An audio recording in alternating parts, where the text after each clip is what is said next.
আমরা কথা বলবো তিনটা সাবজেক্টের স্টুডেন্টদের জন্য। একটা হচ্ছে সার্জারি। সার্জারি এবং অ্যালাইড এর ভিতরে অনেক সাবজেক্ট আছে, আপনারা জানেন, সকলে জানেন। সার্জারির ভিতরে neuro surgery, orthopaedic surgery, general surgery, urology, paediatric surgery, এছাড়া প্লাস্টিক সার্জারি, যত সাবজেক্ট আছে আরো বেশ কিছু সাবজেক্ট আছে যেগুলো সার্জারি ফ্যাকাল্টির মধ্যে আছে। এর ভিতরে একটা সাবজেক্ট আছে রেডিওলজি ইমেজিং। এখানে রেডিওলজি ইমেজিং এর কেউ আছেন? রেডিওলজি ইমেজিং এর কোশ্চেনও সার্জারি ফ্যাকাল্টি থেকে আসবে। আচ্ছা, এছাড়া অনেকে আছেন যারা গাইনোকোলজি এবং অবস্টেট্রিক্স এ পরীক্ষা দিতে যান, গাইনোকোলজিক্যাল অনকোলজি অথবা পিটো ম্যাটার্নাল মেডিসিন, এই সাবজেক্টগুলোতে পরীক্ষা দিতে চান, তাদের জন্য আজকের এই সেম সেশন। এছাড়া যারা রেডিওলজি ইমেজিং এ পরীক্ষা দিতে চান, অনকোলজিতে পরীক্ষা না, রেডিওলজি ইমেজিং এ পরীক্ষা দিতে চান, তাদের জন্য। আচ্ছা, তাহলে আমাদের ওভারঅল আপনাদের জন্য কিছু কমন নির্দেশনা আছে যে আপনারা কিন্তু এফসিপিএস পার্ট ওয়ান পাশ করার পরেই, বা এফসিপিএস পার্ট ওয়ান পাশ করেছেন, বা অনেকে আছেন পার্ট ওয়ান পাশ করেছেন রেসিডেন্সি আবার দিতে চান, আবার অনেকে আছেন যারা পার্ট ওয়ান পাশ করেন নাই, এখন রেসিডেন্সি প্রিপারেশন নিতে চান, তারা তাদের জন্য আজকে মূলত এই সেশন। আপনাদের প্রথমেই বলে রেখে, আপনারা কিন্তু অনেক দূরই এগিয়ে গিয়েছেন, আপনাদের অনেক প্রিপারেশন অনেকটুকুই কমপ্লিট, আপনারা অনেক দূরে এগিয়ে গেছেন। আমি প্রথমে আমার পরিচয়টা দিয়ে নেই। আমি ডক্টর মোহাম্মদ আব্দুল্লাহ আল আমিন সোহান, বর্তমানে ঢাকা মেডিকেল কলেজে হসপিটালে ইউরোলজি ফেসবি রেসিডেন্ট হিসেবে কর্মরত আছি। পার্ট ওয়ান করেছি সার্জারিতে এবং 39 বিসিএস ক্যাডার ছিলাম, বা আছি, এখনো আছি। তো আপনারা এখন যারা আমাদের সাথে জয়েন করেছেন, আপনাদের আহ, একটু কথা, আপনাদের অনুভূতি বা আপনাদের কোনো কিছু জিজ্ঞাসা থাকলে আহ, আপনারা বলতে পারেন, তাহলে আমরা সেই দিক বা সেই পথে আমাদের সেশনটা পরিচালনা করতে পারি আর কি। কারো কোনো কিছু আগাম জানার আছে বা কোনো কিছু কোশ্চেন বা কোয়ারি আছে? জি ভাইয়া। জি, বলেন।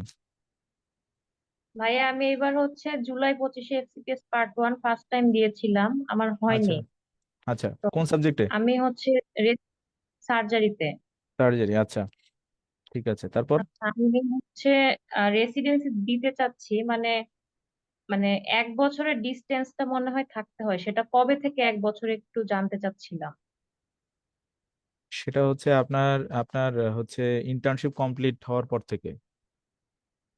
ও আচ্ছা ভাইয়া, আমার ইন্টার্নশিপ, ইন্টার্নশিপ শেষ হয়েছে নভেম্বরের 12 তারিখে। হ্যাঁ হ্যাঁ, ইন্টার্নশিপ তাহলে তো আমি কমপ্লিট দিতে হওয়ার, পারবো। হ্যাঁ হ্যাঁ, দিতে পারবেন ইনশাল্লাহ।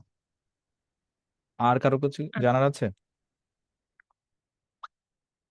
আচ্ছা, আমরা একটু সেশনটা পরিচালনা আগে যাই, আমরা একটু আগাতে থাকি। এখানে আপনাদের, যারা আপনারা এখানে সার্জারি ফ্যাকাল্টিতে পরীক্ষা দিয়েছেন অথবা গাইনিতে পরীক্ষা দিয়েছেন অথবা রেডিওলজি ইমেজিং এ পরীক্ষা দিয়েছেন, আমরা মূলত এই তিনটা হচ্ছে আমাদের বড় বড় যে সাবজেক্ট গুলো, এই সাবজেক্টের ডক্টরদের নিয়ে কথা বলবো। তো একটু খেয়াল করেন, একটু খেয়াল করেন আপনারা। এখানে বেসিক কিছু সাবজেক্ট যেগুলো আপনারা পড়েছেন, বিশেষ করে আমি একটু প্রথমে সার্জারি ফ্যাকাল্টি, সার্জারি এবং অ্যালাইডস এর কথা বলতেছি। আপনারা যে সাবজেক্টগুলো পড়েছেন, অ্যানাটমি, তারপরে ফিজিওলজি, বায়োকেমিস্ট্রি, এরপরে পড়েছিলেন প্যাথোলজি, মাইক্রোবায়োলজি এবং ফার্মাকোলজি, এইগুলো আমাদের বেসিক সাবজেক্ট। এছাড়া আমাদের সার্জারি ফ্যাকাল্টি থেকে কিছু প্রশ্ন, কিছু মানে একটা সার্জারি ফ্যাকাল্টি নামে একটা টপিকস আছে, যেই টপিকস এর আন্ডারে আছে সার্জারি, জেনারেল সার্জারির যে বেলিয়ান লাভ বেসিস যে পড়াশোনাটা আপনারা করেছেন, এইটা থাকবে। এছাড়া থাকবে হচ্ছে গাইনোকোলজি অ্যান্ড অবস্টেটিক্স থেকে একটা কিছু প্রশ্ন থাকবে, কিছু প্রশ্ন থাকবে। এরপরে থাকবে হচ্ছে অপথ্যালমোলজি থেকে কিছু প্রশ্ন থাকবে, এবং ইএনটি মানে অটোলারিঙ্গোলজি থেকে কিছু প্রশ্ন থাকবে। তো আমরা একটু মার্কস ডিস্ট্রিবিউশনটা, আপনারা কিন্তু জানেন, অনেকেই পরীক্ষা দিয়েছেন বা অনেকে জানেন, তারপরে আমি আবার একটু রিপিট করি। মার্ক ডিস্ট্রিবিউশনটা সার্জারি ফ্যাকাল্টি থেকে আপনার কোশ্চেন 40+ আসবে, 50ও আসতে পারে, 40+, 50-র কাছাকাছি আসবে। এরপরে আমাদের সবচাইতে গুরুত্বপূর্ণ যে রেসিডেন্সিতে যে টপিকটা, সেটা হচ্ছে মাইক্রোবায়োলজি।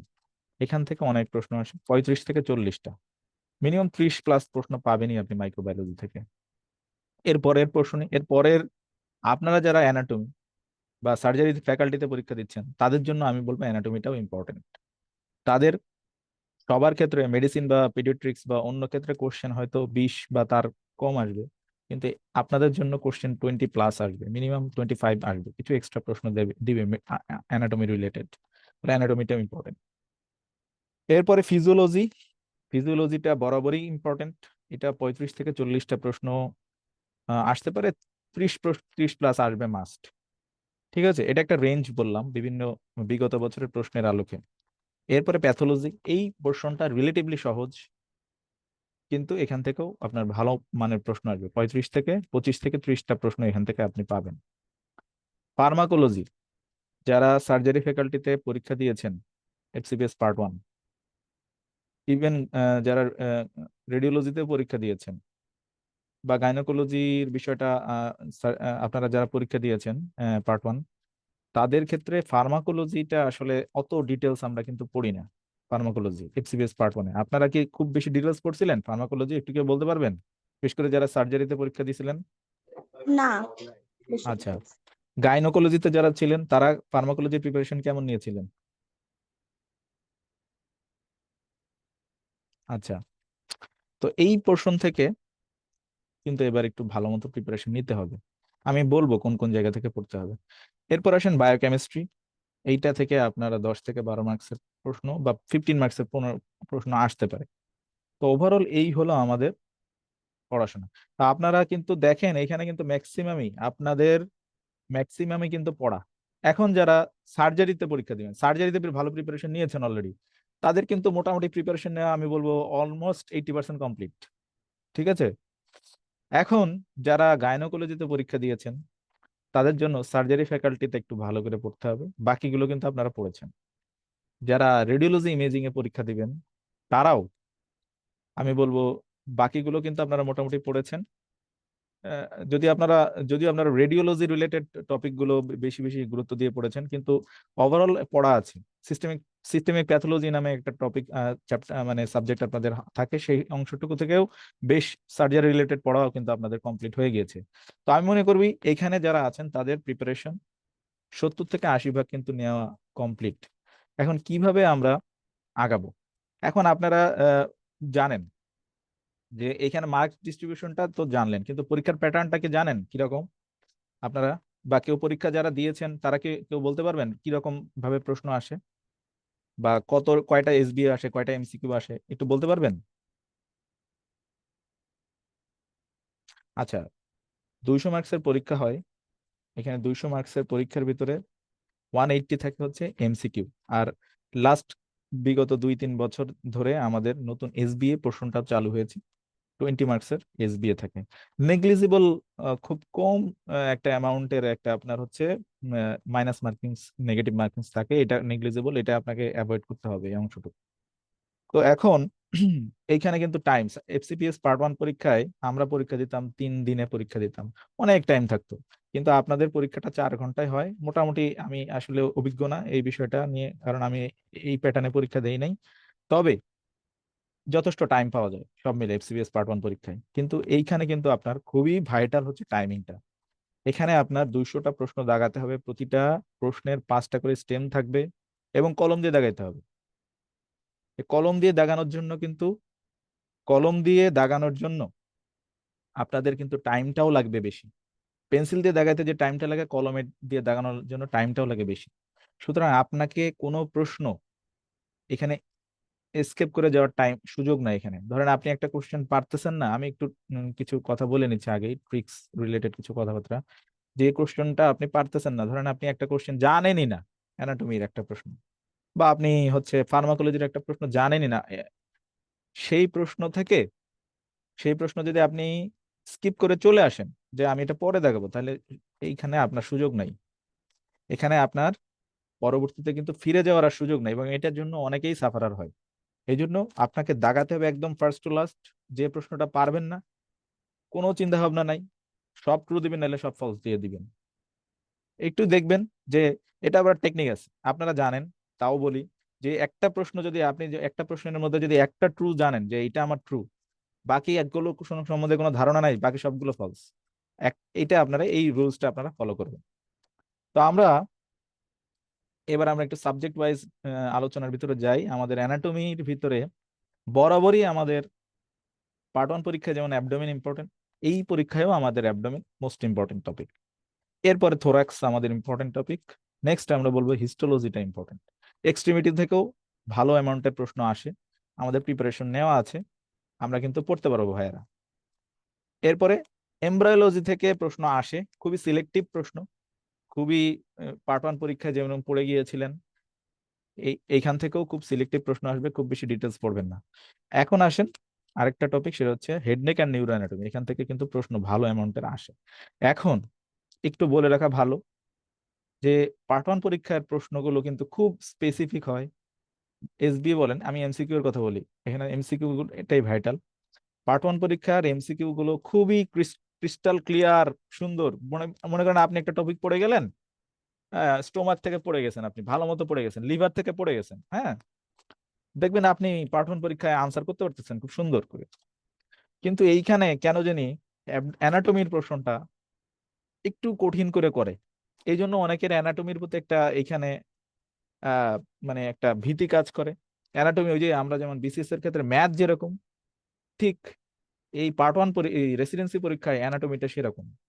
অনেকে ভালো প্রিপারেশন নিয়েও যায় না, ইভেন সার্জারি ফ্যাকাল্টিতে পরীক্ষা দিবে, তারপরেও দেখা যায় যে অ্যানাটমিতে প্রিপারেশন নিয়ে যায় না। শুনেন, আমি বলবো খুব বেশি ডিটেলস এখানে না আপনার পড়ার দরকার নাই।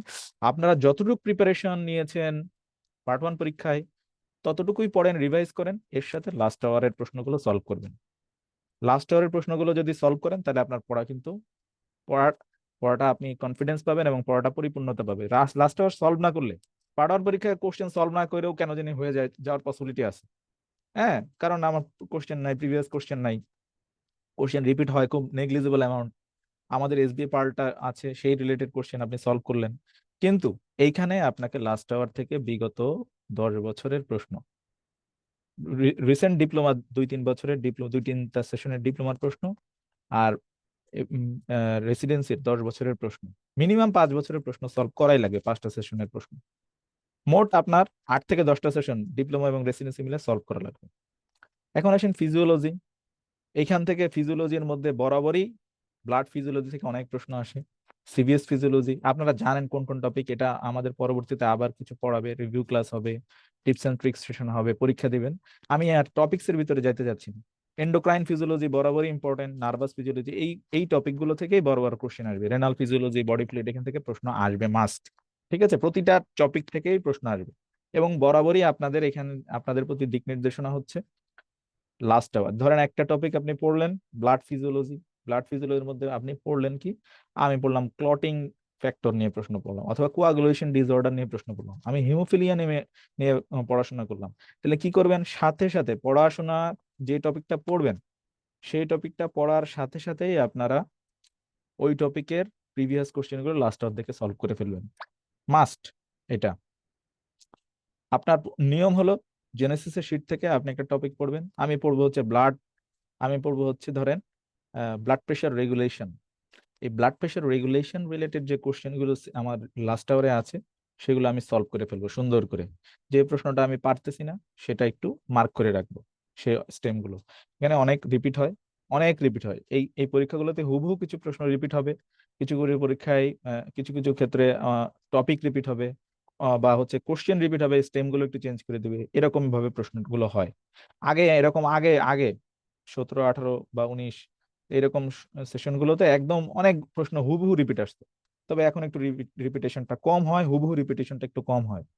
এরপরে আসেন বায়োকেমিস্ট্রি। বায়োকেমিস্ট্রির মধ্যে সবচেয়ে বেশি ইম্পর্টেন্ট হলো মেটাবলিজম। এখান থেকেই 8-10টা প্রশ্ন চলে আসবে মেটাবলিজম থেকে।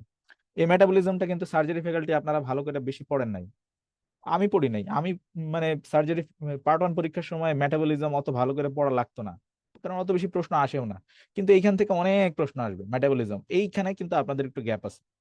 এইটা কিন্তু খুব ভালো করে সলভ করবেন, ভালো করে পড়বেন। ঠিক আছে। এবারে বডি ফ্লুইড, এটা তো অ্যাকচুয়ালি চলে যাবে হচ্ছে ফিজিওলজির ভিতরে, আলোচনা করেছে, সবই আছে। ভিটামিন মিনারেল, এই টপিকটাও আমরা পার্ট ওয়ান পরীক্ষায় খুব বেশি গুরুত্ব দিয়ে পড়ি না, আমি পড়ি নাই, কারণ খুব বেশি আসে না এই টপিকগুলো থেকে। কিন্তু এইখানে এইখানে আপনার 10 থেকে 15 মার্কসের প্রশ্ন বায়োকেমিস্ট্রি থেকে আসবে, এই মেটাবলিজম, ভিটামিন মিনারেল থেকে। আর যদি বডি ফ্লুইডটা ফিজিওলজির মধ্যে ইনক্লুড করে নেয়, বডি ফ্লুইড এবং electrolytes and metabolic acid base ডিসঅর্ডারের যে চ্যাপ্টারটা। এরপরে আসেন প্যাথোলজি। প্যাথোলজির ভিতরে পার্ট 1 পরীক্ষায় নিওপ্লাজম যেরকম ইম্পর্টেন্ট বরাবরই, এই ক্ষেত্রেও neoplasm most important topic. Infinitive star একক কোনো সাবজেক্ট থেকে, একক কোনো চ্যাপ্টার থেকে যদি কোশ্চেন বেশি আসে সেটা হচ্ছে নিওপ্লাজম। সিঙ্গেল মোস্ট ইম্পর্টেন্ট একটা চ্যাপ্টার হলো নিওপ্লাজম, খুবই ইম্পর্টেন্ট, ভালো করে এটা পড়তে হবে। এরপরে সেল ইনজুরি অ্যান্ড অ্যাডাপ্টেশন, এর ভিতরে যা যা আছে ভালো করে পড়বেন, সহজ, খুব বেশি কঠিন না। ইনফ্লামেশন কিন্তু খুবই ইম্পর্টেন্ট। এবং পার্ট 1 পরীক্ষায় জেনেটিক্স থেকে প্রশ্ন খুবই কম আসে, জেনেটিক্স না পড়ে গেলেও হয়। পার্ট 1 পরীক্ষায় 3টা চ্যাপ্টার পড়ে গেলেই হয় আমি মনে করি। একটা হচ্ছে নিওপ্লাজম, ইনফ্লামেশন, আর হচ্ছে সেল ইনজুরি অ্যাডাপ্টেশন। এই 3টা চ্যাপ্টার পড়ে গেলে কিন্তু আপনার মোটামুটি কাভার দিয়ে দিয়ে ফেলতে পারবেন। হিলিং হিমোডাইনামিক্স টুকটাক আসে, কিন্তু জেনেটিক্স থেকে খুব বেশি প্রশ্ন আসে না। কিন্তু এইখানে জেনেটিক্স থেকে অনেক প্রশ্ন আসবে, এই জায়গাটায় আপনাদেরকে ফোকাস করতে হবে। এরপর আসেন মাইক্রোবায়োলজি। এখানেও আমি বলবো পার্ট 1 পরীক্ষায় একটু গ্যাপ আছে। পার্ট 1 পরীক্ষায় মাইক্রোবায়োলজি থেকে জেনারেল, শুধুমাত্র জেনারেল ব্যাকটেরিওলজি, জেনারেল ভাইরোলজি এবং হচ্ছে টুকটাক প্যারাসিটোলজি পড়া লাগে। আমাদের পার্ট 1 পরীক্ষার জন্য পড়তে হয় সার্জিক্যাল ইনফেকশন আর ট্রপিক্যাল ইনফেকশনের যে চ্যাপ্টারটা আছে সেইখান থেকে পড়াশোনা করতে হয়, কিন্তু আর ইমিউনোলজিটা পড়তে হয়। কিন্তু এইখানে কিন্তু একদম এই অংশে কিন্তু আপনাদের গ্যাপ আছে, আমি বলবো ভালো রকমের একটা গ্যাপ আছে। এই গ্যাপটা পূরণ, এবং মাইক্রোবায়োলজি কিন্তু আপনার নাম্বার কিন্তু অনেক বেশি, 35 থেকে 40, 30+ আসবেই। সুতরাং এইখানে আপনাকে ইফোর্ট দিতে হবে এখন থেকে। এবং এই প্রশ্নগুলো একটু ঝামেলাপূর্ণ, আপনার পার্ট 1 পরীক্ষার মতো না। এই প্রশ্নগুলো একটু ট্রিকি, একটু কেমন যেন মুখস্থ টাইপের, একটু মনে রাখতে হবে। আপনি কোশ্চেনগুলো আগে দেখতে হবে, সবার আগে প্রশ্নগুলো দেখেন, লাস্ট আওয়ারের প্রশ্নগুলো, তাহলে আপনি বুঝতে পারবেন কিভাবে পড়তে হবে। এখানে আপনাকে ফোকাস করতে হবে ভালো মতো, ঠিক আছে? এইখানে আপনার এই যে যারা রেসিডেন্সি পরীক্ষা দিবেন তাদের জন্য ওই বেলি ল্যাবের ট্রপিক্যাল ইনফেকশন, সার্জিক্যাল ইনফেকশন পড়ার প্রয়োজন নাই। তাদের জন্য আমাদের জেনেসিস এর লেকচার শিট এবং আমি বলবো অনেক ক্ষেত্রে শুধুমাত্র লাস্ট আওয়ার পড়লেও অনেকটা কাভার হয়ে যায়। লেকচারটা করে, লেকচারটা আপনি করবেন, আপনার যে লেকচারটা আছে সেটা করে আপনি শুধু লাস্ট আওয়ার যদি সলভ করেন, এটা এতটাই সমৃদ্ধ, আমি মনে করি কোনো কোনো ক্ষেত্রে লেকচার শিটের চেয়েও লাস্ট আওয়ারটা সমৃদ্ধ। আর ইমিউনোলজি তো খুবই ইম্পর্টেন্ট, এটা বলার অপেক্ষা রাখে না। এরপরে আসেন ফার্মাকোলজি। এখানে আপনাদের একটু গ্যাপ আছে, তেমন কিছু পড়ায়। ফার্মাকোলজি না পড়েও অনেক সময় আমরা পার্ট 1 পরীক্ষা দিতে যাই সার্জারি ফ্যাকাল্টিতে। এখন গাইনিতে যারা আছেন কেউ কি রেসপন্স করবেন? গাইনিতে কেমন পার্ট 1 পরীক্ষায় ফার্মাকোলজি থেকে প্রশ্ন আসে? ক্লিনিক্যাল ফার্মাকোলজি আসে, জেনারেল থেকে একদমই আসে না। এবার আসছিল একটা কোশ্চেন জেনারেল ফার্মা থেকে। ক্লিনিক্যাল কেমন আসে আপু? ওই যে drug cross the blood brain barrier, blood hmm. Placental barrier. কয়টা আর প্রশ্ন আসে? 3-4টা, 3-4টার বেশি আসে না আমার মনে হয়। বেশিরভাগই হচ্ছে ভাইয়া আপনার ক্লিনিক্যাল থেকেই আসে বেশিরভাগ হ্যাঁ, প্রশ্ন, আর একটা মতো এর জেনারেল ফার্মা থেকে আসে। তাহলে এইখানে কিন্তু আপনাকে 20+ প্রশ্ন আসবে, 20-20-এর কাছাকাছি বা 20+। সুতরাং এখানে জেনারেল ফার্মাকোলজিটা একদম খুব চমৎকার ভাবে পড়তে হবে। জেনারেল ফার্মাকোলজি, অটোনমিক ফার্মাকোলজি যেটা পড়ায় মানে পড়ছিলেন ভুলে গেছেন, CNS pharmacology, CVS pharmacology, antibiotics, diabetics, renal, তারপরে হচ্ছে anti diabetic drug, respiratory physiology. মানে মোটামুটি আমার এখানে ধারণা থাকতে হবে, মোটামুটি ফার্মাকোলজি আপনারা যেটা পড়ে আসেন সেকেন্ড থার্ড প্রফে, সেটা কিন্তু আপনার ভালো মতো পড়তে হবে। এইখানে একটু গ্যাপ আছে, এই জায়গাটা গুরুত্ব দিতে হবে। আমি যে জায়গায় গ্যাপ আছে সেই জায়গাটাকে বলে দিচ্ছি, ঠিক আছে? এরপরে আসেন, এরপরে আমাদের মোটামুটি আমাদের বেসিক সাবজেক্ট শেষ। এবার যারা গাইনোকোলজিতে আছেন বা রেডিওলজি ইমেজিং এ পরীক্ষা দিবেন, তাদের জন্য এই টপিকগুলো একটু নিউ। এখন দেখেন সার্জারি ফ্যাকাল্টি, এই সার্জারি ফ্যাকাল্টিতে যারা আছেন তাদের জন্য এই টপিকগুলো খুব বেশি কঠিন না, তারা কিন্তু পড়ে আসছেন অলরেডি। এই বেলি ল্যাবেই কিন্তু সব মোটামুটি আলোচনা করা আছে। আপনারা শুধু কাজ করবেন, আপনাদের লেকচার হবে সম্ভবত 6টা ফ্যাকাল্টির লেকচার আমাদের সময় ছিল, এখনো মনে হয় সেরকমই থাকবে। 6টা লেকচার খুব সুন্দরভাবে ফলো করবেন। লেকচার লেকচার নেওয়া হবে, 6টা শিট দেওয়া হয়। এখন ক্লাস বাড়া কম বাড়তে পারে বা কমতে পারে, আমি অ্যাকচুয়াল সংখ্যাটা আমি বলতেছি না, আমার আমার সময় যেটা ছিল সেটাই বলতেছি। তো এই রিলেটেড সার্জারি থেকে যে প্রশ্ন, যে ক্লাসগুলো হবে, ঠিক আছে, শুধুমাত্র সেটা ফলো করেন এখন। খুব বেশি কঠিন না। এই ফ্যাকাল্টির জন্য 40 থেকে 50 নাম্বারের যে প্রশ্ন, খুব চমৎকার ভাবে আমাদের ভাইয়ারা আপনাদের ক্লাস নেবে। এর সাথে আপনাদের কাজ হলো, এখন আর বেলি ল্যাব পড়ার প্রয়োজন নেই। আমি বলবো না বেলি ল্যাব পড়েন, যদি কোনো বিষয়ে কনফিউশন থাকে যে আমার লাস্ট আওয়ারে একটু মনে হচ্ছে ঝামেলা আছে বা লেকচারে একটু প্রবলেম আছে মনে হচ্ছে, তাহলে একটু বেলি ল্যাবটা দেখতে পারেন, কিন্তু আলাদাভাবে বেলি ল্যাব করার প্রয়োজন নাই। লেকচার লেকচার শিটটা ফলো করেন আর আমাদের হচ্ছে লাস্ট আওয়ারটা সলভ করেন। প্রত্যেকটা টপিক থেকে আপনার এইখান থেকে প্রশ্ন আসবে 25 থেকে 30টায়, সার্জারি ফ্যাকাল্টি থেকে 25টা মতো প্রশ্ন আসবে সার্জারি ফ্যাকাল্টিতে, মানে প্রিন্সিপাল অফ সার্জারি আর হচ্ছে সিস্টেমিক, আমাদের যে সিস্টেম ওয়াইজ যে সার্জারি আছে বেলিয়ান লাভ রিলেটেড যে টপিক গুলো, এখান থেকে 25 বা 25+ কোশ্চেন আসবে। যারা গাইনোকোলজিতে প্রিপারেশন নিচ্ছিলেন তাদের এই জায়গায় গ্যাপ আছে, এই জায়গায় গুরুত্ব দেন। সার্জারিতে যারা পরীক্ষা দিচ্ছেন তারা এই জায়গায় গ্যাপ নাই, কিন্তু ক্লাসগুলো করবেন, করে লাস্ট আওয়ার সলভ করবেন। রেডিওলজি ইমেজিং এর ক্ষেত্রেও তাই। এরপরে আসেন অবস্টেটিক্স অ্যান্ড গাইনোকোলজি। এখান থেকে খুব বেশি প্রশ্ন আসে, প্রতি বছরই আসে 5টা 6টা প্রশ্ন আসে। একবার আসছিল 7-8টা প্রশ্ন আসছিল, তবে এভারেজ ধরে রাখেন এখান থেকে 5-6টা প্রশ্ন আসবে। ঠিক আছে, এরপরে আসেন সার্জারি ফ্যাকাল্টির ভিতর আরেকটা টপিক আছে যেটা হচ্ছে ইএনটি। ইএনটি থেকেও কিছু প্রশ্ন, সহজ সহজ প্রশ্ন আসবে। ইয়ার এর সিএসওএম, ঠিক আছে, কজ কি, অ্যাকিউট এওএসওএম, সিএসওএম, তারপর হচ্ছে নোজ রিলেটেড যে এপিস্টেক্সিস আছে এই রিলেটেড টপিক, তারপরে হচ্ছে থাইরয়েড, প্যারাথাইরয়েড, মিডলাইন নেক সুয়েলিং কি আছে, থ্রট, এরকম থাইরয়েড থেকে কিছু প্রশ্ন আসবে, সহজ সহজ প্রশ্ন। এগুলো আপনারা পড়লেই, ক্লাস করলেই এবং প্রিভিয়াস কোশ্চেন গুলো দেখলেই, লাস্ট থেকে দেখলেই আপনারা পারবেন ইনশাল্লাহ। অপথ্যালমোলজি থেকেও কিছু প্রশ্ন আসবে, 5-6টা প্রশ্ন। ওভারঅল আমি এই যে সাবজেক্ট গুলো বললাম,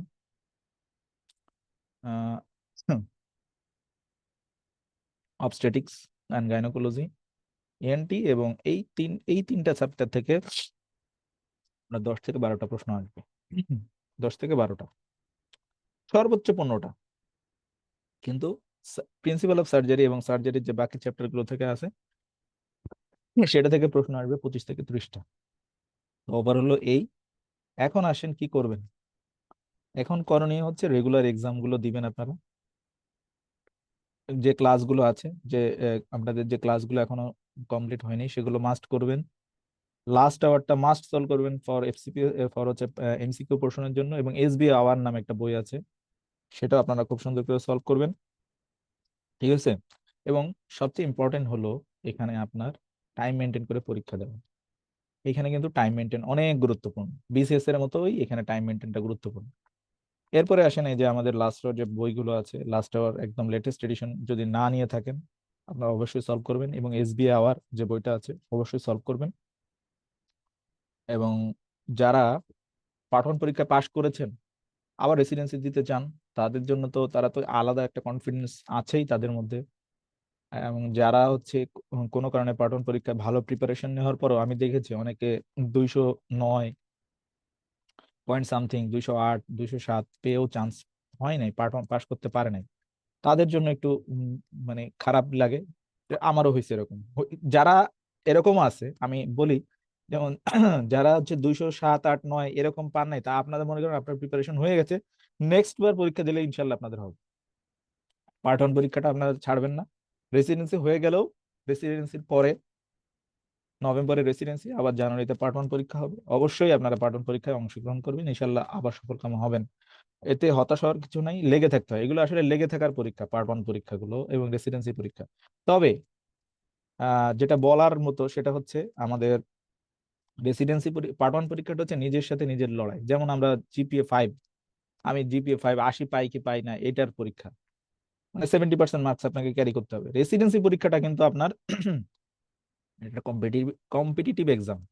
এখানে কিন্তু আপনার সাবজেক্ট চয়েস, আমি সাবজেক্ট চয়েস নিয়ে কথা বলি নাই, সাবজেক্ট চয়েসটা খুবই গুরুত্বপূর্ণ এখানে, ইনস্টিটিউট চয়েসটাও খুবই গুরুত্বপূর্ণ।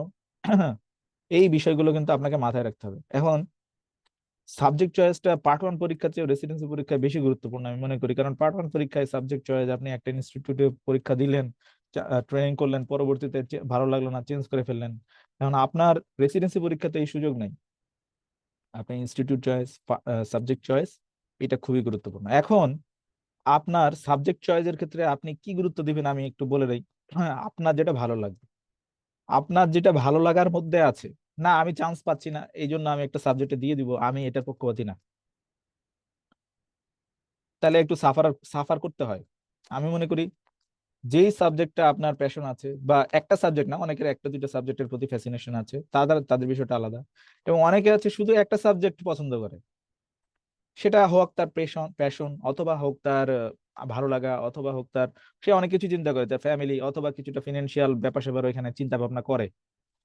তো যেই সাবজেক্টটা আপনি মনে করেন পছন্দ করেন বা আপনার প্যাশন আছে, আপনি সেই সাবজেক্টে পরীক্ষা দিবেন, এটা আমার ফার্স্ট কথা। এখন ইনস্টিটিউট চয়েসের ক্ষেত্রেও অবশ্যই আপনি ভালো ইনস্টিটিউট গুলো আগে চয়েস দিবেন। আগে আমাদের সময় তিনটা ছিল, এখন অনেক এখন বাড়িয়েছে, এখন সুযোগ আছে, তবে আমি মনে করি একদম সিকুয়েন্সুয়ালি আপনারা ইয়ে দিবেন। ইনস্টিটিউটের চয়েসের ক্ষেত্রে সার্জারি ফ্যাকাল্টির ক্ষেত্রে আপনারা আহ অনেকেই বলে আসলে ডিএমসি কে প্রেফার করতে। আমি বলবো ঠিক আছে, অনেক কিছু চিন্তা ভাবনার বিষয় আছে এখানে, সবকিছু মিলিয়ে আপনারা চিন্তা করবেন। সার্জারি যেমন অর্থোপেডিক্স যারা পরীক্ষা দিবেন তারা অবশ্যই নিটোরকে আগে প্রায়োরিটি দিবেন, ঠিক আছে। তারপরে আপনারা যারা নিউরো সার্জারিতে আছেন পরীক্ষা দিবেন তারা অবশ্যই ডিএমসি কে আগে মানে প্রেফার করবেন, এই আর কি। আর এখানে আপনারা আগেই বলেছিলাম, এখানে কিন্তু 20 মার্কসের এসবিএ থাকে এবং 180 মার্কসের হচ্ছে আপনার এমসিকিউ, দুইটা প্রশ্নে পরীক্ষা হয়। টাইমিংটা খুব ইম্পর্টেন্ট, কলম দিয়ে দেখাতে হবে। এখন থেকে কলম দিয়ে দেখানো প্র্যাকটিস করেন, প্রশ্নগুলো সলভ করতে থাকেন, ইনশাল্লাহ হতাশ হওয়ার কোনো কারণ নাই। সামনের দিন আরো আছে। অনেকে আবার আছেন বিসিএস দিবেন হয়তো, বিসিএস যারা দিবেন তারা বিসিএস এর পরে এই বেশ সময় আছে। আসলে কি, আসলে আপনাদের পড়া অনেক হয়ে গেছে, মোটামুটি 2-3 মাস যদি টানা পড়াশোনা করেন তাহলে কিন্তু আপনার হয়ে যাবে ইনশাল্লাহ, সামনে যে সময়গুলো আছে। আচ্ছা, কারো কোনো প্রশ্ন আছে? ভাইয়া এক্সাম টাইমটা কতক্ষণ? এক্সাম টাইমটা হলো 3 ঘন্টা আপু। থ্যাংক ইউ নয়টা ভাইয়া। 9টা থেকে শুরু হয়, 12টায় শেষ হয়, ডিপ্লোমায় হয়। ভাইয়া বলেন। এফসিপিএস এর সাথে রেসিডেন্সির মানে পড়ার পার্থক্যটা কিরকম আসলে? দেখুন তো সেটাই বললাম। আচ্ছা, তারপরে আপনি কি রকম জানতে চাচ্ছেন? মানে হচ্ছে এফসিপিএস এর থেকে হচ্ছে রেসিডেন্সিতে প্যাটার্নটা কিরকম, আচ্ছা, আলাদা প্যাটার্নটা কিরকম? প্যাটার্নটা বলি। ধরেন আপনি আপনি কোন সাবজেক্টে পরীক্ষা দিয়েছিলেন এফসিপিএস? রেডিওলজি। আচ্ছা, রেডিওলজি। হ্যাঁ, আচ্ছা, রেডিওলজি থেকে আপনি রেডিওলজির অ্যানাটমি আপনাদের হেড নেক অনেক ইম্পর্টেন্ট না? আমি জানি ইম্পর্টেন্ট। আচ্ছা, ধরেন অ্যানাটমির একটা চ্যাপ্টার পড়লেন, অ্যাবডোমেন পার্ট 1 পরীক্ষায় আপনি অ্যাবডোমেন চ্যাপ্টারটা পড়ছেন কোথা থেকে? ছিল না আপু আপনাদের অ্যানাটমি? জি ছিল। হ্যাঁ, আচ্ছা। তো অ্যানাটমিটা আপনি ধরেন অ্যাবডোমেন, এই অ্যাবডোমেন চ্যাপ্টারটা আপনি কিভাবে পড়ছেন একটু বলেন তো? মানে এফসিএস পার্ট 1 পরীক্ষার জন্য। আমাদের জেনেসিস এর শীটটা পড়ছি, ওটাতেই মনে হয়েছে যে অনেক হুম। বেশি আসলে। আচ্ছা, বেশি আসে বেশি, আচ্ছা। তো এই শীট পড়ার পরে আপনি প্রিভিয়াস কোশ্চেন খুব বেশি এসবিএ পার্ল সলভ করছিলেন নাকি টুকটাক? জি। আচ্ছা, আপনাদের এসবিএ পার্ল আছে, বা আমাদের সার্জারির জন্য জি যেটা, যাই হোক জি এইখানে ভাইয়া আছে। আমি একটু বলি, ইন জেনারেল বলি সবার জন্য।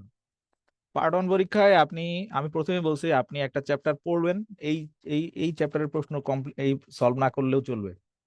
যেমন আপনি পড়ে গেলেন কি, আমি পড়ে গেলেন হচ্ছে ধরেন থোরাক্সের হার্ট থেকে আপনি পড়ে গেলেন, হার্টের ব্লাড সাপ্লাই, হার্টের মরফোলজি, হার্টের ডেভেলপমেন্ট, ব্লাড সাপ্লাই, ঠিক আছে, পড়ে গেছেন, পার্ট 1 পরীক্ষা দিবেন। এইখানে আপনার প্রশ্ন সলভ না করলেও হবে, আমি তো বললাম কোশ্চেন গুলো আপনি পড়ে গেলে আপনার যে স্টেম গুলো দেওয়া থাকবে একদম ক্রিস্টাল ক্লিয়ার। খুব বেশি এফসিপিএস পার্ট 1 পরীক্ষায় এমসিকিউ এর কথা বলতেছি, খুব বেশি এখানে স্টেম গুলো ইয়ে করে না, মানে কঠিন করে না, আমার কাছে পার্সোনাল ওপিনিয়ন। আপনি কোশ্চেন গুলো দেখেন প্রেসিডেন্সি পরীক্ষার, তাহলে বুঝতে পারবেন। কিন্তু আপনি বললেন না পড়ার প্রিপারেশন প্যাটার্নটা কিরকম, এইখানে অবশ্যই আপনি হার্ড পড়ে প্রিভিয়াস লাস্ট আওয়ার থেকে আপনার কোশ্চেন সলভ করাই লাগবে। মানে আমার কথা হলো আপনার এই পড়াশোনাটা হবে লাস্ট আওয়ার, বা হচ্ছে আপনার প্রিভিয়াস কোশ্চেন বেসিস পড়াশোনাটা হবে আপনার রেসিডেন্সি প্রিপারেশন নেওয়ার জন্য। পার্ট 1 পরীক্ষায় কোশ্চেন বেসিস পড়াশোনা না করলেও হয়, ভালো মতো শীট পড়ে গেলে, রেসিডেন্সি ক্লাস করে শীট পড়ে গেলে আপনি সুন্দর করে আনসার করে আসতে পারবেন ইনশাল্লাহ। এসবিএ পারলে আমরা সলভ করি একটু কনফিডেন্স পাওয়ার জন্য, কিন্তু এই পরীক্ষাগুলোতে হুবহু কোশ্চেনগুলো রিপিট করে বিধায় এবং কিছু তো ট্রিকি প্রশ্ন করে বিধায় এখান থেকে আপনার মাস্ট প্রিভিয়াস কোশ্চেন 8-10 সেশনের প্রশ্ন আপনার সলভ করেই যেতে হবে। আমার এইটাই হলো পার্থক্য এখানে। বাকি আর কোনো পার্থক্য নাই। আপনার প্রিপারেশনের জন্য লাস্ট আওয়ারটা আপনার পাশে এবং লাস্ট এসবি আওয়ারটা পাশে রাখবেন। আচ্ছা, আর কোনো বুঝতে পারছেন? ভাইয়া ভাইয়া স্লাইড গুলাকে আরেকবার একটু শো করা যাবে? একটু মিস হ্যাঁ, করেছিলাম। অবশ্যই। দেখেন, এটা হচ্ছে আমার সাবজেক্ট, আমরা সাবজেক্ট ওয়াইজ যে আলোচনা করেছিলাম, মার্কস ডিস্ট্রিবিউশনটা এরকম হবে, কাছাকাছি এরকম হবে, একটু হয়তো চেঞ্জ হইতে পারে বা একটু কম কম বেশি হতে পারে, এরকম আর কি প্যাটার্ন থাকে, ঠিক আছে? 200 মার্কসের প্রশ্ন থাকে, 20টা হচ্ছে আপনার এসবিএ আর 180টা হচ্ছে এমসিকিউ। অ্যানাটমি থেকে বরাবরই এই চ্যাপ্টার গুলোই ইম্পর্টেন্ট, আমি যেগুলো বলেছিলাম। সবার আগে পড়াশোনা শুরু করবেন। আচ্ছা, একটু বলি, একটু স্লাইড গুলো দেখেন, দেখতে দেখতে বলি। আপনারা এখন, আমি যতবার পরীক্ষা দিয়েছি, প্রশ্ন প্রশ্ন করা শুরুই করে হচ্ছে ফ্যাকাল্টি পোর্শন দিয়ে। মানে আপনি যেই ফ্যাকাল্টিতে পরীক্ষা দিবেন, ধরেন মেডিসিনে যে পরীক্ষা দিবে তার প্রশ্ন করা হয় মেডিসিন ডেভিডসন রিলেটেড ফ্যাকাল্টি দিয়ে, যে সার্জারিতে পরীক্ষা দিবে তার সার্জারি ফ্যাকাল্টির প্রশ্ন দিয়ে পরীক্ষা শুরু হবে। মানে প্রথম পোর্শনে ফ্যাকাল্টির প্রশ্ন থাকে। এখন চেঞ্জ করছে কিনা বলতে পার, চেঞ্জ করবে কি করবে কিনা বলতে পারবো না। আপনাদের এখন যে জায়গায় গ্যাপ আছে সেটা হচ্ছে ফ্যাকাল্টি, এই ফ্যাকাল্টি জায়গাটা আগে শুরু করেন, আগে ভালো মতো সলভ করেন, ঠিক আছে? Pathology, microbiology, pharmacology. কিন্তু ভাইয়া ফ্যাকাল্টির ক্লাস তো সেপ্টেম্বরে হবে আমাদের। সেপ্টেম্বরে হবে না? তাহলে এখন কি হবে? এখন আবার বেসিকই পড়াচ্ছে। পড়ান পড়ান, বেসিক গুলো পড়েন। আর ফ্যাকাল্টির থেকে সমস্যা নেই। আপনি কোন সাবজেক্টের আপু? রেডিওলজি। হ্যাঁ, রেডিওলজি। আচ্ছা, সমস্যা নাই। লাস্ট আওয়ার আছে, জি ভাইয়া। লাস্ট আওয়ার থেকে আপনি সলভ করতে থাকেন। ফ্যাকাল্টি কোশ্চেন আপনার জন্য কঠিন হবে, কারণ আপনি তো সার্জারির প্রিপারেশন নেন নাই। সমস্যা নাই, সেপ্টেম্বর অত বেশি দেরিও না, মানে ভালোই সময় আছে। এখন আবার রিভাইজ করতে থাকেন। এখন কি মানে আপনাদের শেষ হয়ে যায় নাই? সব তো শেষ হয়ে যাওয়ার কথা, বেসিক জি গুলো। ভাইয়া, এটা মানে এমডি যে শুরু করছে আবার সেটা ইয়ে দিয়ে শুরু করছে আর কি, বেসিক দিয়ে শুরু করছে। মানে রিপিট ক্লাসগুলো হবে সব। রিপিট বলতে ভাইয়া এফসিপিএস এর তো শেষই, এটা হুম, হচ্ছে এমডি যেটা শুরু হয়েছে সেটা আবার বেসিক ক্লাস দিয়ে শুরু হয়েছে আর কি। মানে আবার সব মানে অ্যানাটমি সবগুলো ক্লাস হবে। জি জি। আচ্ছা, করেন, সমস্যা নাই, ক্লাসগুলো করেন, করলে তো প্রবলেম নাই। ক্লাস শুনলেও লাভ আছে অনেক। অনেক সময় কি শুনবেন শুধু, অনলাইনে যারা আছেন তারা শুনবেন, শুনলেও লাভ আছে, কারণ যে কথাগুলো বলে প্রত্যেকটা কথা হলো প্রিভিয়াস ইয়ারের কোশ্চেন রিলেটেড প্রশ্ন, কথাবার্তা ওইখান থেকে প্রশ্নগুলো আসে, ঠিক আছে? সমস্যা নাই। তবে যখন রিভিশন শুরু করবেন, কারণ আপনার পড়া শেষ মোটামুটি, তখন রিভাইজ যখন শুরু করবেন অবশ্যই ফ্যাকাল্টি দিয়ে আগে শুরু করবেন। আচ্ছা, আর কোনো প্রশ্ন? আসসালামু আলাইকুম ভাই, একটা ওয়ালাইকুম সালাম। প্রশ্ন ছিল। জি। আহ, যারা এবার পার্ট ওয়ান পরীক্ষা মানে আমরা বিভিন্ন সমস্যার কারণে দিতে পারি নাই বা প্রিপারেশন ভালো ছিল না, তাদের জন্য রেসিডেন্সির প্রিপারেশনটা কিভাবে নেওয়া উচিত, এটা যদি একটু বলতেন। আপনি মোটামুটি পড়ছেন? মানে পার্ট ওয়ান পরীক্ষার জন্য একেবারে প্রিপারেশন নেন নাই? ভাই আসলে বেসিক্যালি আমি মেডিসিন ফ্যাকাল্টির জন্য গত বছর রেসিডেন্সি দিয়েছিলাম, বাকি এবছর আমি সার্জারি ফ্যাকাল্টির জন্য ইয়ে করেছিলাম, কম্বাইন্ড ব্যাচে ভর্তি ছিলাম, কিন্তু যদিও আহ, পরীক্ষা দিতে পারি নাই। বেসিক গুলো আমার পড়া আছে, হুম। কিন্তু সার্জারি ফ্যাকাল্টি তেমন পড়া হয় নাই। আচ্ছা, সার্জারি বেসিক গুলো এখন আপনার, বেসিক গুলো পড়া থাকলেও আবার বেসিকের ক্লাসগুলো করেন ভালো মতো, ঠিক আছে? যেহেতু সার্জারি ফ্যাকাল্টিতে পরীক্ষা দিবেন, আপনার আগে প্রিপারেশন ছিল মেডিসিনে, সার্জারি ফ্যাকাল্টির ক্লাসগুলো, বেসিকের ক্লাসগুলো এখন ভালো মতো করেন এবং পরীক্ষাগুলো দেন। এবং পরবর্তীতে যখন আবার এই আপনাদের মানে ক্লাসগুলো হবে, ফ্যাকাল্টির যে ক্লাসগুলো হবে, এগুলো সলভ করেন, ক্লাসগুলো করেন এবং হচ্ছে লাস্ট আওয়ার সলভ করেন, মোটামুটি কমপ্লিট হয়ে যাবে ইনশাল্লাহ। এখন লেগে থাকতে হবে, আপনি যদি আবার হচ্ছে ভালো মতো লেগে না থাকেন তাহলে কিন্তু আপনি আবার পিছিয়ে যাবেন। সুতরাং রেগুলার মানে ক্লাসগুলো করতে হবে এবং পড়াশোনা করে পরীক্ষা অ্যাটেন্ড করতে হবে। এটা হয়ে যাবে ইনশাল্লাহ, এটা নিয়ে চিন্তার কোনো কারণ নেই। থ্যাংক ইউ ভাই। ভাইয়া রেডিওলজির ক্ষেত্রে হুম। কাট মার্কস কেমন থাকে রেসিডেন্সিতে? এটা হচ্ছে প্রশ্নের উপর ডিপেন্ড করে আসলে। এখন উম, আপনাকে তো এটা খুবই একটা মানে ডিমান্ডিং সাবজেক্ট, ঠিক আছে? 100-তে আপনার পেতে হয় হচ্ছে 80 অনেক ক্ষেত্রে 80+ পাওয়া লাগে, ডিপ্লোমার ক্ষেত্রে বলতেছেন।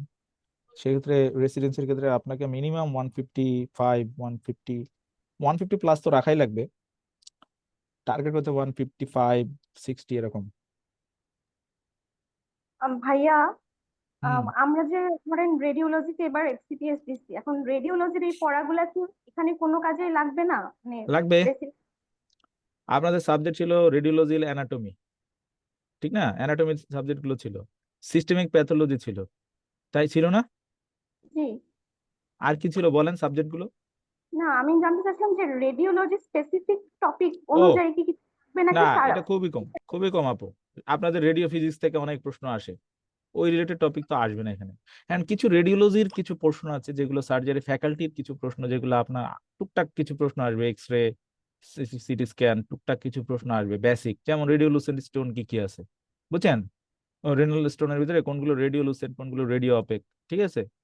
তারপরে হচ্ছে আপনার একদম বেসিক এমআরআই এর ইন্ডিকেশন কি, বেসিক সিটি স্ক্যান কোন কোন ক্ষেত্রে করব, রেনাল স্টোনের ক্ষেত্রে গোল্ড স্ট্যান্ডার্ড ইমেজিং কি, ঠিক আছে? কিন্তু বেসিক যে রেডিওলজি আছে না আপনাদের, রেডিও ফিজিক্স, এই রিলেটেড টপিক কিন্তু আসবে না, বুঝছেন আপু? জি মানে সার্জারিদের মতো প্রিপারেশন নিতে হবে তাই তো অনেকটা? এখানে আপনার টোটাল প্রিপারেশনটাই নিতে হবে সার্জারি ফ্যাকাল্টির, আমি বুঝাতে পারছি হয়তো। মানে ওকে। আপনাদের আপনাদের যে মাদার যে সাবজেক্ট রেডিওলজি ইমেজিং এর, সেই রিলেটেড টপিক কিন্তু নাই। আপু আপনাদের সাবজেক্ট গুলো কি কি ছিল একটু বলবেন এফসিপিএস এ? অ্যানাটমি, ফিজিওলজি, হুম, মাইক্রোবায়োলজি। হুম, আপনার এবার বায়োকেমিস্ট্রি থেকেও এবার অনেক কোশ্চেন আসছে যতটুকু হুম, মনে হতো। রেডিও হুম, ফিজিক্স থেকে তো আসছে। পার্ট হুম, এ তে পুরো অ্যানাটমি, পার্ট হুম, বি তে রেডিও ফিজিক্স, আর পার্ট সি তে আপনার হচ্ছে ফিজিওলজি, সিস্টেমিক। ও প্যাথোলজি, সবকিছু আর কি সব। আচ্ছা, মোটামুটি কিন্তু আছে, শুধু একটা পার্ট আপনার এখানে কাভার করে নাই, সেটা হচ্ছে আপনার রেডিও, আপনার যে রেডিও ফিজিক্স, বাকি যেগুলো আছে সবগুলোই কিন্তু আপনার এখানে আপনার অলরেডি পড়া আছে। আপনার প্রিপারেশনটা নিতে হবে, এবং আপনার প্রিপারেশনটা নিতে হবে সার্জারি ফ্যাকাল্টি, এই যে এই অংশটুকুর প্রিপারেশন নিতে হবে। এই যে এটা যেটা দেখাচ্ছে এখন, এটা এটা এইটা এইটা, এই প্রিপারেশন গুলো নিতে হবে, বুঝছেন? এটা তো আমি বলেছি যে যাদের একটু রেডিওলজি তাদের ক্ষেত্রে এই এই প্রিপারেশনটা ভালো মতো নিতে হবে, এবং যাদের গাইনি তাদের এই পোর্শনটা ভালো মতো নিতে হবে। আর সার্জারির ক্ষেত্রে টুকটাক এই অংশগুলো আবার একটু পড়তে হবে। কিন্তু আপনাদের আবার বলি, প্রত্যেকটা জায়গায় কোনো কোনো জায়গায় গ্যাপ আছে। অ্যানাটমিতে ভালো মতো যারা পড়ছেন তাদের গ্যাপ নাই, ফিজিওলজিতে ভালো মতো যারা পড়ছেন তাদের গ্যাপ নাই, বায়োকেমিস্ট্রিতে ভালো মতো পড়লেও যারা সার্জারি ফ্যাকাল্টি, ইভেন গাইনির বিষয়েও মনে হয় মেটাবলিজম চ্যাপ্টারটা অত বেশি ইম্পর্টেন্ট, ভালো করে পড়েন না, এখানে পড়তে হবে। প্যাথোলজিটা মোটামুটি জেনারেল প্যাথোলজি সবার ক্ষেত্রে সেম, জেনেটিক্সটা ভালো মতো যদি না পড়ে থাকেন ভালো মতো পড়ে নেবেন। মাইক্রোবায়োলজিটা আমরা খুব সুপারফিশিয়াল পড়ছিলাম, বিশেষ করে আমি পড়ছিলাম, যারা আমি আমি পার্ট 1 পরীক্ষার প্রশ্নের প্যাটার্ন একদম জানি যে কি রকম প্রশ্ন হয়, সেইভাবে আমি প্রিপারেশন নিতাম। তো এইখানে যেটা হয় যে এইখানে পুরা লেন্স মাইক্রোবায়োলজিটা আপনার ভালো মতো আয়ত্তে রাখতে হবে, ঠিক আছে? এবং এইটা আমাদের বারবার বলতেছে যে এটার লাস্ট আওয়ারটা খুব ভালো মতো সলভ করতে হবে, ঠিক আছে? ফার্মাকোলজিতে সবারই কিছুটা গ্যাপ আছে, আমি বলবো এই অংশে গুরুত্ব দেন, ঠিক আছে? আর তো সব বললাম এই। আর কারো প্রশ্ন আছে? জি ভাই, আমার একটা কোশ্চেন ছিল। জি ভাই বলেন। নেগেটিভ মার্কিং এর কথা যেটা বললেন, এটা অ্যাকচুয়ালি কয়টা স্ট্রিম বা কয়টা কোশ্চেন ভুল গেলে কত নাম্বার যাবে, এটা একটু যদি স্পেসিফিক্যালি বলতেন আমাকে। নেগেটিভ মার্কিংটা সম্ভবত 0.2 মার্কস থাকে, যতটুকু মনে পড়ে আমার, ঠিক আছে? এটা খুব নেগলিজেবল, এটা নিয়ে চিন্তাই করবেন না, কোনো প্রশ্ন ছেড়ে আসবেন না। আচ্ছা। সম্ভবত ভাই এটা 0.04 হবে 0.4 হইতে পারে, হ্যাঁ হ্যাঁ, হইতে লাঞ্চ পারে। টাইমের জন্য। হ্যাঁ হ্যাঁ, ভালো ঠিক বলছেন। এখন ওই এইখানে দুইটা ট্রিক্স, একটা হচ্ছে প্রশ্ন ছাড়বেন না, 2 নাম্বার আপনি কোনো প্রশ্ন স্কিপ করে যাবেন না ফার্স্ট টাইম দাগানোর সময়, বুঝতে পারছেন? জি ভাই, জি। ধরেন পার্ট 1 পরীক্ষায় স্কিপ করে গেছেন না, যে আমি এই প্রশ্নগুলো পরে দাগাবো না, একটু চিন্তা ভাবনা করে, এখানে সুযোগই নাই এটার, দাগায় যাবেন। পারতেছেন না বা আপনি চিন্তা করবেন না, খুব এটা মাথা খুব মানে খুব ফাস্ট চলতে হবে, এক্ষেত্রে ব্রেন স্টর্মিংটা খুব গুরুত্বপূর্ণ, বুঝছেন? এখানে পরীক্ষাগুলো দিতে হবে ভালো মতো, বেশি বেশি পরীক্ষা দিতে হবে। আচ্ছা, আর কোনো প্রশ্ন? ভাই ভাইয়া আমার হুম। আরেকটা কোশ্চেন ছিল। আর এসবি আওয়ারের ভিতরে কি অনেক কিছু পার্থক্য? জি, এসপিএফ এসবি আওয়ার, আর এসবি আওয়ারের ভিতরে কি অনেক কিছু পার্থক্য? না, একটু পার্থক্য তো আছে। এসবিএ পার্ল তো মনে করেন অনেক ভাস্ট। পার্ট পরীক্ষার জন্য এসবিএ তে 50% মার্কই আসে হচ্ছে আপনার এখানে তো মাত্র 20 মার্কস আসবে। এটা দেখবেন, এটা ওই রিলেটেড যে প্রিভিয়াস কোশ্চেন গুলো আছে দেওয়া আছে এখানে, পাশাপাশি হচ্ছে আরো নতুন কিছু মডেল কোশ্চেন দেওয়া আছে, এগুলো একটু সলভ করলে কনফিডেন্ট পাবেন আর কি, কনফিডেন্স পাবেন। না ভাই, আমার কাছে হলো এসবিএ পার্টটা আছে, তো আমি কি এসবিএ আওয়ারটা কিনবো? আমার কাছে লাস্ট আওয়ার আছে, এসবিএ আওয়ারটা কি কিনবো? মানে এটা সাজেশন চাচ্ছিলাম। উম, আমি মনে করি কিনা ভালো, কারণ আপনার এসবিএ পার্ল তো আপনার অনেক ভাস্ট। এটা এখন জি। পড়লে আচ্ছা, আপনি ওইটাতেই বেশি বেশি ফোকাস করে ফেলবেন, কারণ আপনার এমসিকিউ গুরুত্ব দিতে হবে বেশি, বুঝছেন? থ্যাংক আর ইউ, বুঝতে পারছি। ভাই আরেকটা আচ্ছা ভাই, কোশ্চেন ছিল। হুম আমি বলছি যে এই যে আপনি বললেন যে মাইক্রোবায়োলজি লেন্স বেসিস পড়াশোনা করতে হবে, এটা কি আমাদের ওই জেনেসিস যে শীটটা যেটা আছে ওটা পড়লে ওইটা কি কভার করবে, নাকি ওর ওটা থেকে ওটাই আরো তো এক্সট্রা লেন্স পড়তে হবে? বেসিস, ওটাই তো লেন্স। না, লেন্স বই খোলা লাগবে না, ওটা পড়লেই হচ্ছে, জাস্ট আমি ওটা যদি পড়লে শীটটা ওটা পড়ে যাই? ওটা ওটা পড়লেই হবে, ঠিক ওটা আছে, পড়লেই থ্যাংক হবে। ইউ। আমি লেন্স বেসিস বলতে, আপনি সার্জারিতে পরীক্ষা দিছিলেন? জি জি, সার্জারিতে পরীক্ষা দিয়েছিলাম। সার্জারিতে পরীক্ষা দিয়েছেন, বলেন তো মাইক্রোবায়োলজির জন্য আপনি কিরকম প্রিপারেশন নিয়ে গেছিলেন? আমি ভাইয়া পড়ছিলাম একদম, ক্লাসে যা বলছে A to Z হুম সবকিছু পড়ছি, কিন্তু রিভিশনের সময়টা একটু আচ্ছা, এবার আপনি বলেন পরীক্ষায় পাইনি। মাইক্রোবায়োলজি থেকে কি প্রশ্ন আসছে, দু একটা বলেন তো। কম কোশ্চেন আসছিল শুনেন, মাইক্রোবায়োলজি থেকে। আপনি কি প্রথমবার দিছেন না আগেও দিছেন পার্ট 1? না, ফার্স্ট টাইম দিছি। আচ্ছা, তাহলে আপনি বলি, আমার খুব ভালো মতো অভিজ্ঞতা আছে, কারণ আমি একাধিকবার পার্ট 1 পরীক্ষায় অংশগ্রহণ করছি। কারণ হচ্ছে আমার প্রিপারেশন নেওয়াটা খুব সংক্ষিপ্ত সময়ের জন্য নানান কাজে ব্যস্ত থাকার কারণে আমার প্রিপারেশন নিতে পারতাম না। দেখা গেল শেষ 8-10 দিন বা এরকম সময় পরে আমি পরীক্ষা দিছি এবং ভালো মতো একটা অভিজ্ঞতা অর্জন করছি, এবং আমি জানি কোশ্চেন প্যাটার্নটা কিরকম। যদিও এখন প্রশ্ন হচ্ছে একদিনে হয়। আপনি একটু বলে রাখি, মাইক্রোবায়োলজি থেকে আপনি যদি এখন আবার সামনে আবার পরীক্ষা দিবেন, মাইক্রোবায়োলজি থেকে আপনি পড়বেন হচ্ছে সর্বপ্রথম জেনারেল ব্যাকটেরিওলজি। পার্ট 1 জি পরীক্ষার কথা বলতেছি। জি জেনারেল ভাইরোলজিটা পড়বেন, একদম নর্মাল যে ভাইরোলজিটা আছে, এখান থেকে আর কিছু পড়বেন না। সিস্টেমিক ব্যাকটেরিওলজি এটা এখান থেকে শুধুমাত্র hepatitis virus, herpes virus, HIV ভাইরাসটা পড়ে যাবেন, আর কিছু দরকার নেই। প্যারাসাইটোলজি কিচ্ছু পড়বেন না। মাইক্রোবায়োলজির 2টা ছক আছে লেঞ্জে, 2টা চ্যাপ্টার 2টা ছক পড়ে যাবেন, আর ইমিউনোলজিটা পড়বেন। মাইক্রোবায়োলজির জন্য আপনার পড়তে হবে সিস্টেমিক, আমি আগেও বলছি, এটা surgical infection and tropical infection, বুঝছেন? জি। মাইক্রোবায়োলজি এই এই ক্যাটাগরি পড়া আবার এমএস এর জন্য সেম, এই নাকি ক্যাটাগরি ভাই? পড়া এমএস এর জন্য না, এমএস এমএস এর এর জন্য জন্য তো বললাম A to Z। শীটে যা আছে পড়াইছে আমাদের ভাইয়ারা। কামাল ভাই যদি ক্লাস নিয়ে থাকে বা অন্য ভাইয়া যদি ক্লাস নিয়ে থাকে, কামাল ভাই নিছে। তাহলে একদম মাইক্রোবায়োলজিটা, আমি আবার বলি মাইক্রোবায়োলজিটা ক্লাসটা করবেন, করার পরে ধরেন আর লাস্ট আওয়ার মুখস্থ করে ফেলবেন, বুঝছেন? বুঝতে পারছি। লাস্ট আওয়ার মাইক্রোবায়োলজি পোর্শনটা মুখস্থ করে ফেলবেন। কিছু কিছু জিনিস নোট করে রাখবেন, মনে থাকে না, এগুলো কঠিন, বুঝছেন? মাইক্রোবায়োলজির প্রশ্নগুলো মনে রাখা কঠিন। হুম আচ্ছা, আর কারো কেউ কিছু বলতে যাচ্ছিলেন মনে হয়। কোনো ভাইয়া, রকম মেন জি, বই পড়া লাগে সার্জারি ফ্যাকাল্টির জন্য? মানে কোনো মেন বই আসলে যে এইটাই লাগে এরকম টাইপের লাগেই, মানে শীটের বাইরে কোনো কিছু? শীটের বাইরে, শীটটা তো মূলত বেলি লাভ বেসিস, পাশাপাশি কিছু আপনার এসআরবি কি জানো, দাঁড়ান,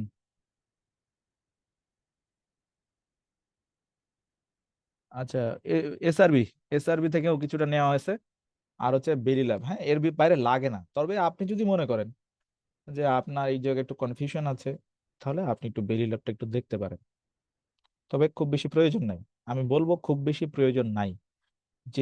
যে ক্লাসগুলো হবে এবং এর জন্য আপনাদের যে প্রত্যেকটা ক্লাসের সাথে যে শিট দেওয়া হবে, এবং ওই শিট রিলেটেড কোশ্চেন গুলো সবই ইয়াতে আছে, লাস্ট আওয়ারে আছে, সলভ করলে কমপ্লিট হবে।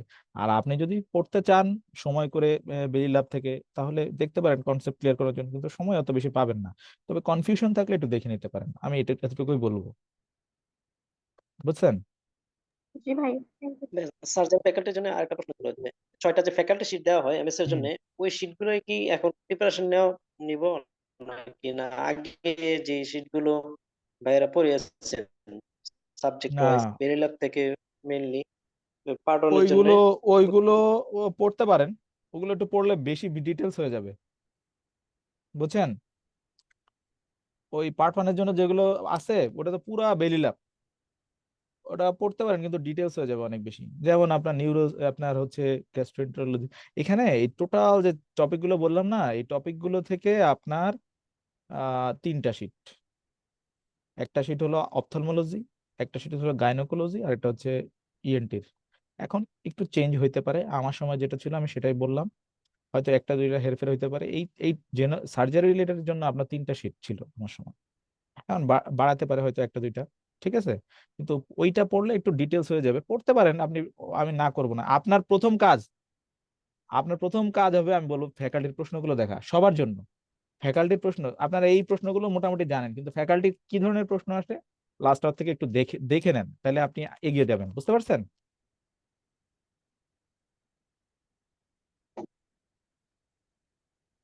আর কারো প্রশ্ন আছে কোনো? ভাইয়া একটা প্রশ্ন ছিল, জি। মানে কিছু মনে না করলে বলতাম। আমি শুরুতে একবার জিজ্ঞেস করেছিলাম, মানে ইন্টার্নশিপ শেষ হওয়ার দিন থেকে মানে কোন ডেট অনুযায়ী 1 বছর হতে হয় ভাইয়া? ওই যে আপনার রেসিডেন্সি পরীক্ষার মার্চ 1, 1 মার্চ। ও, আর ভাইয়া মানে এইটার ফর্ম ফিল আপ করতে কত টাকা লাগে?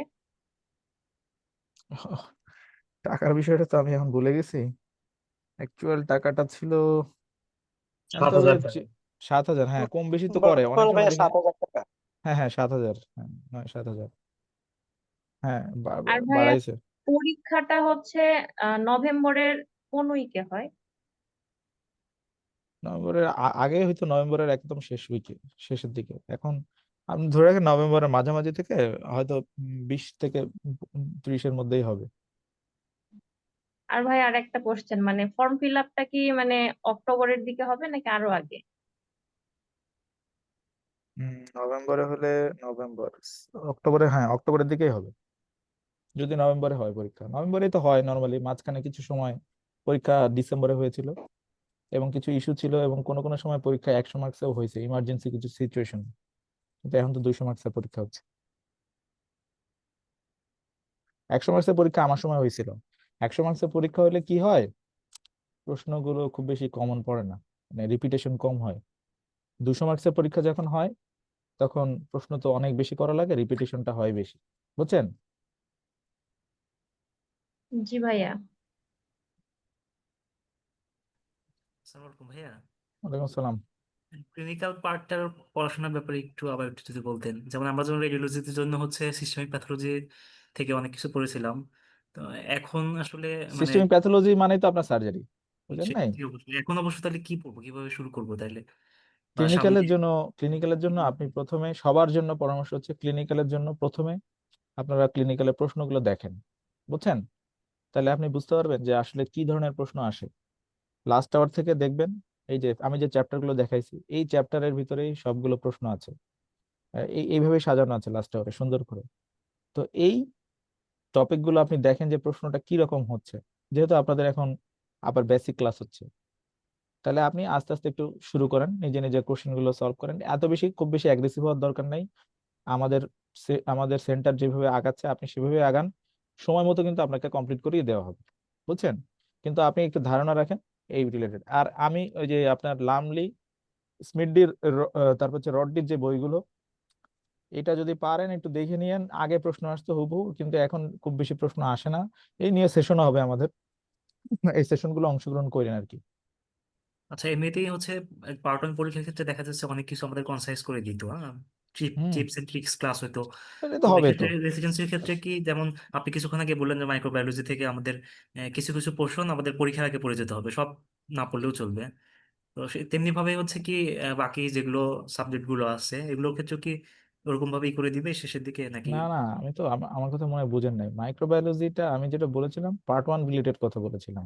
এখানে যে টপিক গুলো, এটা একটু ডিটেলস পড়তে হবে, কিন্তু কিন্তু আমাদের তো টিপস এন্ড ট্রিক্স সেশন হবেই। সেই টিপস এন্ড ট্রিক্স সেশনটা আপনাদের পরীক্ষার হয়তো, যখন আপনাদের মক টেস্ট শুরু হবে বা সাবজেক্ট ফাইনাল শুরু হবে, তার আগে যখন ক্লাস শেষ হয়ে যাবে, সাথে সাথে টিপস এন্ড ট্রিক্স সেশনটা নেওয়া হবে। পরীক্ষার মিনিমাম 1 মাস আগেই নেওয়া হয়। বুঝছেন? সেটা তো আপনি জানতেই পারবেন, বুঝতেই পারবেন, এবং খুবই ইফেক্টিভ সেশন গুলো। দেখা গেল ওখান থেকেই ম্যাক্সিমাম, মানে আপনাদেরকে যা পড়ানো হয়েছে তার একটা সামারাইজ করা হয়, করিয়ে দিয়ে আপনার যেই অংশটুকু থেকে প্রশ্ন মানে আসার পসিবিলিটি খুবই বেশি, আমরা সেটা আপনাদেরকে ফোকাস করে দিই, বুঝছেন? জি। ভাইয়া, জি বলেন। ফ্যাকাল্টিতে যে 40-45টা কোশ্চেন আসে, এটা এটা তো সার্জারি ফ্যাকাল্টিরই যে যেটাতে যাবে আলাদা কোশ্চেন, নাকি আমাদের মানে অর্থ মানে এই সার্জারি সবার একই কোশ্চেন হবে ফ্যাকাল্টির কোশ্চেন গুলো? সবার সেম। যারা ফ্যাকাল্টি কোশ্চেন রেডিওলজি, সেম? হ্যাঁ হ্যাঁ, রেডিওলজিতে যারা পরীক্ষা দিবেন তাদের যেই পরীক্ষার প্রশ্ন আসবে, অর্থোপেডিক্সে যিনি প্রশ্ন পরীক্ষা দিবেন তারও সেম প্রশ্নই আসবে। মানে 200 মার্কসই সেম? সেম সেম, একদম সেম। আচ্ছা, ঠিক আছে। মেডিসিনের সাথে একটু পার্থক্য হয়। মেডিসিনে কি করে, মেডিসিন এবং পেডিয়াট্রিক্স এর ক্ষেত্রে এখানে এই তিনটা ফ্যাকাল্টি আছে। মেডিসিনের ধরেন এই ফ্যাকাল্টির প্রশ্নটা মেডিসিন রিলেটেড করে, আর পেডিয়াট্রিক্স রিলেটেড প্রশ্ন করে। কিন্তু আমি একটা কথা কিন্তু বলেছি, মেডিসিন এবং পেডিয়াট্রিক্স এর অ্যানাটমি থেকে আপনাদের 3-4টা অ্যানাটমির প্রশ্ন বেশি আসবে, 4-5টা অ্যানাটমির প্রশ্ন বেশি আসে, বুঝছেন? আপনারা যারা সার্জারি ফ্যাকাল্টিতে পরীক্ষা দিবেন। জি ভাইয়া, ঠিক আছে ভাই। তাহলে শেষ করি নাকি আজকের মতো? ভাই, একটা কোশ্চেন হচ্ছে জানার ছিল, সেটা হচ্ছে যে এখন রেডিওলজির ক্ষেত্রে হচ্ছে ইনস্টিটিউট কতগুলো আছে বা কতগুলো সিট এখন বর্তমানে রেসিডেন্সিতে? রেডিওলজির ক্ষেত্রে আমি এক্স্যাক্টলি বলতে পারতেছি না, আমি একটু ধারণা দেই। রেডিওলজির ক্ষেত্রে সিট হচ্ছে বিএসএমইউ তে আপনার আছে 1 নাম্বার, ঢাকা মেডিকেলে আছে, সলিমুল্লাহ মেডিকেলে আছে, ঠিক আছে, বারডেমে আছে। এই 4টা হলো মানে মেইন প্রায়োরিটি, এই 4টা। রাজশাহী এছাড়া মেডিকেল কলেজে বা আছে চট্টগ্রামে? আছে আছে, ওগুলোতেও আছে। তবে আপনি চেষ্টা করবেন সামনের দিকে থাকার জন্য। আপনি সবার আগে চয়েস দিবেন এক্ষেত্রে BSMU, Bangladesh medical university. Second আচ্ছা। চয়েস দিবেন আপনি হচ্ছে ঢাকা মেডিকেল। তারপরে চয়েস দিবেন, আপনি চিন্তা করবেন বারডেম, আপনি প্রাইভেট ক্যান্ডিডেটস হইলে বারডেম আগে দিবেন, ঠিক আছে? বা মিডফোর্ডও আগে দিতে পারেন, মিডফোর্ডও খারাপ না, ভালো। হুম, এরপরে এখন আপনি ভাইয়া, রাস পরীক্ষার আগে কি হচ্ছে, যখন চয়েস দিব এক্ষেত্রে কি কোনো আমাদের জেনেসিস থেকে কোনো ক্লাস বা এরকম হ্যাঁ, কিছু দিবে অবশ্যই আমাদেরকে, অবশ্যই হবে, টিপস অবশ্যই দিবে হবে, যে অবশ্যই হবে, কোনটা সিলেক্ট অবশ্যই। করবো না করবো, হ্যাঁ কিভাবে হ্যাঁ কি হ্যাঁ করবো? হ্যাঁ, দিবে দিবে দিবে। Subject choice and institution choice related session হবে ইনশাল্লাহ, থ্যাংক ইউ। সবগুলো হবে। শুনেন, আপনাদের এত বেশি আগাম বেশি চিন্তা সাবজেক্ট করার দরকার রিলেটেড নেই। আর 2টা কোশ্চেন। হ্যাঁ বলেন। ভাই, কলোরেক্টাল সার্জারি এবং ইউরোলজি বিষয়ে বলতে পারবেন? দুইটাই ভালো সাবজেক্ট, ডিমান্ডিং সাবজেক্ট। কোলোরেক্টাল সার্জারিতে সিট সংখ্যা খুবই লিমিটেড, বুঝতে পারছেন? শুধু বিএসএমএমইউ তে কিছু সিট। আপনি সরকারি না বেসরকারি ক্যান্ডিডেটস ভাইয়া? গভর্নমেন্ট। গভর্নমেন্ট। গভর্নমেন্টে তো আমি যতটুকু জানি একটা সিট ছিল বিএসএমইউ তে, এখন বাড়াইছে কিনা জানি না, বাড়াতে পারে।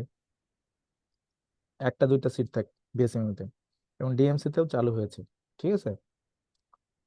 খুব বেশি জায়গায় কোলোরেক্টালের সিট নাই, একটু রিস্কি হয়ে যায়।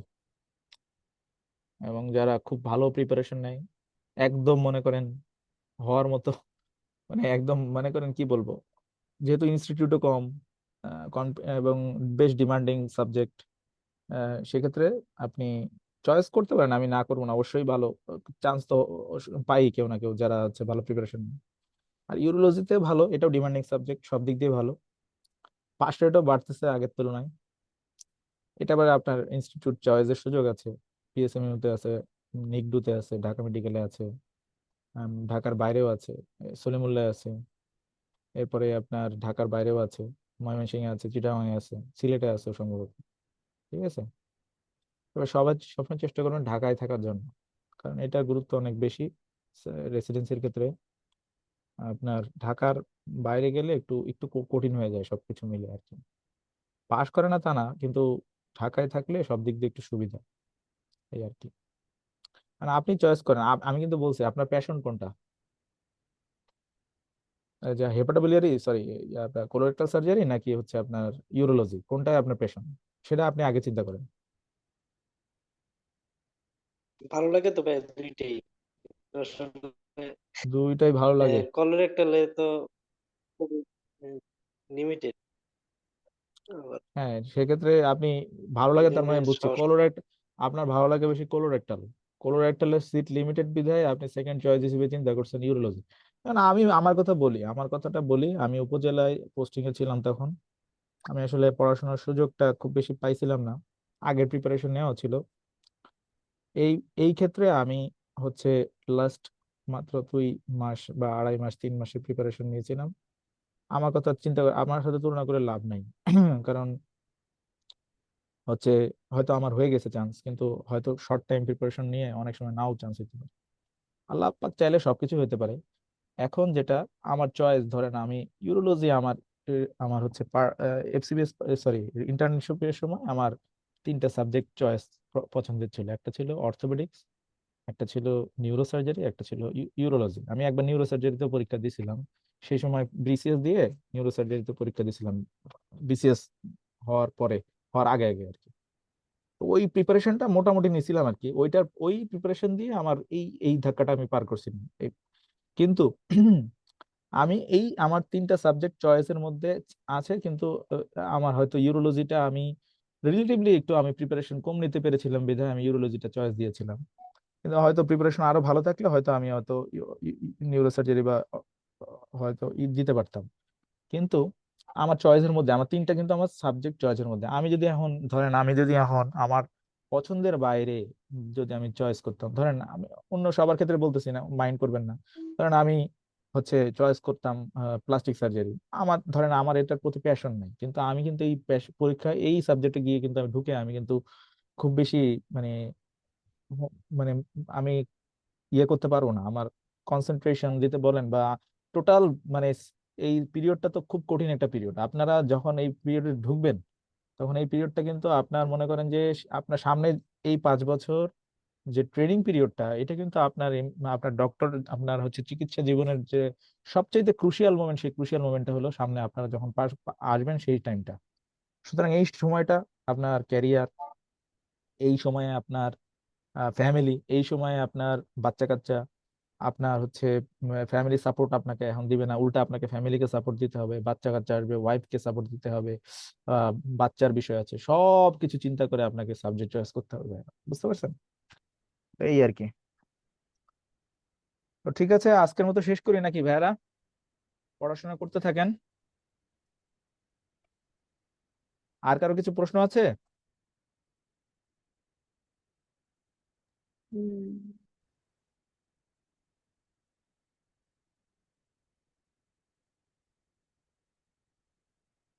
যদি প্রশ্ন না থাকে তাহলে আমরা শেষ করি ভাইয়ারা নাকি আজকের মতো? জি ভাই, সকলে জি ভালো ভাইয়া থাকবেন। শেষ করি। জি, সকলের জন্য শুভকামনা এবং দোয়া। আর যারা বিসিএস পরীক্ষার ফর্ম ফিল আপ করেছেন তারা আমি বলবো অনেকেই আছেন হয়তো এর মধ্যে, আমি মনে করবো এখন রেসিডেন্সি পড়ার কোনো দরকার নাই। সামনে যে 5-7 দিন, আগামী এক সপ্তাহ সময় আছে, এই সময়টাকে কাজে লাগান। বিসিএসটাও খুবই ভাইটাল জীবনের জন্য এবং আপনার ইয়ের জন্য প্রয়োজন। আমাদের মডেল টেস্ট ব্যাচ আছে, ব্যাচগুলোতে ভর্তি হতে পারেন, পরীক্ষা দেন। এই আগামী এক সপ্তাহ বিসিএস এর জন্য ব্যয় করেন, আমার পরামর্শ, যাদের বিসিএস এর প্রয়োজন আর কি, বা বিসিএস এর প্রতি যাদের ফ্যাসিনেশন বা প্যাশন আছে তাদের। আর যাদের নাই তাদের বিষয়টা আলাদা। তো ঠিক আছে, এই পর্যন্তই। সকলে ভালো থাকবেন। আসসালামু আলাইকুম।